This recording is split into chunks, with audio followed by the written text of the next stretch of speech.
അശാസ്ത്രീയമായ വിലക്കയറ്റവും കൂലി വർധനവും നിർമ്മാണ മേഖലയെ പ്രതിസന്ധിയിലാക്കിയതായി കൺസ്ട്രക്ഷൻ വർക്കേഴ്സ് സൂപ്പർവൈസേഴ്സ് അസോസിയേഷൻ ഭാരവാഹികൾ പറഞ്ഞു. വിഷയത്തിൽ സർക്കാർ ഇടപെടണമെന്നും ഭാരവാഹികൾ മലപ്പുറത്ത് പറഞ്ഞു.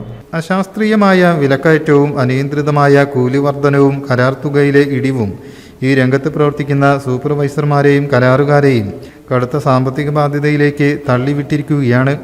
നിർമ്മാണ മേഖലയിലെ ഇതര സംസ്ഥാന തൊഴിലാളികളുടെ കൂലി യാതൊരു മാനദണ്ഡവുമില്ലാതെയാണ് വർദ്ധിപ്പിച്ചിരിക്കുന്നത്. നിർമ്മാണ സാമഗ്രികളുടെ അശാസ്ത്രീയമായ വിലക്കയറ്റം നിയന്ത്രിക്കുക, ഇതര സംസ്ഥാന തൊഴിലാളികളുടെ കൂലി ഘടന ഏകീകരിക്കാൻ കൃത്യമായ മാനദണ്ഡം കൊണ്ടുവരിക, കേരളത്തിൽ ജോലി ചെയ്യുന്ന മുഴുവൻ ഇതര സംസ്ഥാന തൊഴിലാളികൾക്കും കൃത്യമായ പോലീസ് വെരിഫിക്കേഷനും ലേബർ രജിസ്ട്രേഷനും നിർബന്ധമാക്കുക തുടങ്ങിയ ആവശ്യങ്ങൾ ഭാരവാഹികൾ ഉന്നയിച്ചു. നമ്മൾ ആലോചിക്കണം, 1000ന്റെ മുകളിലാണ് കൂലി.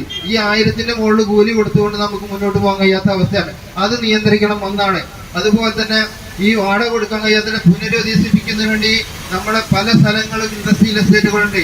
എനിക്കറിയാം, വെറുതെ അന്യോന്യമായി കിടക്കുന്ന പല സ്ഥലങ്ങളും ഇതുപോലുള്ള ഈ ഇൻഡസ്ട്രിയൽ എസ്റ്റേറ്റുകളിൽ പുനരധിവസിപ്പിക്കണം ഈ മേഖലയെ. എന്നാൽ വാടക ഒരു പരിധി വരെങ്കിലും പിടിച്ചു നിർത്താൻ കഴിയും. ഇപ്പൊ പാണ്ടിക്കാട് എടുത്ത് ഒരുപാട് സ്ഥലങ്ങളുണ്ട്. അന്ന് സംരംഭം തുടങ്ങാൻ വേണ്ടി ഉണ്ടാക്കിയ ഇപ്പോഴും അത് വെറുതെ കിടക്കുകയാണ്. അങ്ങനെ പല സ്ഥലങ്ങളുണ്ട്. അങ്ങനെയുള്ള സ്ഥലങ്ങളിൽ നമ്മളെ പോലത്തെ യൂണിറ്റ് ഉടമകളെ വേണ്ട ഒരു സ്ഥാപനങ്ങൾ ഉണ്ടാക്കി കൊടുക്കുന്നതിന് വേണ്ടിയുള്ള ഇടപെടലുകൾ ഉണ്ടാവണമെന്നാണ്. അലവി പാറോളി കോട്ടയ്ക്കൽ, CK ശശി താനൂർ, ഇന്ത്യാസ് മലപ്പുറം, ബഷീർ നെടുവ, സുന്ദരൻ പട്ടയിൽ എന്നിവർ വാർത്താ സമ്മേളനത്തിൽ സംബന്ധിച്ചു. News bureau, Malappuram.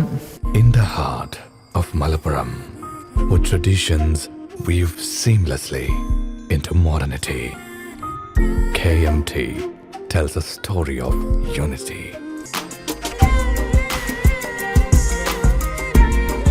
Redefining beauty, transforming generation. KMT Silks, Perinthalmanna and Kottakkal.